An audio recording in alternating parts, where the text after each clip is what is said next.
Praise the lord. హల్లెలూయా. దేవుని నామమున మీ అందరికీ వందనాలండి. ఈరోజు దేవుని వాక్యము యెహెజ్కేలు గ్రంథము 18వ అధ్యాయము 23వ వచనం. దుష్టులు మరణమును నొందుట చేత నాకేమాత్రమైన సంతోషము కలుగునా? వారు తమ ప్రవర్తనను దిద్దుకొని బ్రతుకుటయే నాకు సంతోషము.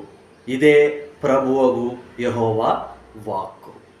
అయితే నీతిపరుడు తన నీతిని విడిచి పాపము చేసి దుష్టుల చేయు హేయక్రియలన్నింటినీ ప్రకారము జరిగించిన ఎడల అతడు బ్రతుకున. అతడు చేసిన నీతి కార్యములు ఏమాత్రమును జ్ఞాపకములోనికి రావు. అతడు విశ్వాసఘాతకుడై చేసిన పాపమును బట్టి మరణము నొందును. ప్రియ సహోదరి సహోదరుడా, ఈరోజు దేవుని వాక్యములో దుష్టుల మరణము నొందుట చేత నాకేమాత్రమైన సంతోషం ఉందా అని యెహోవా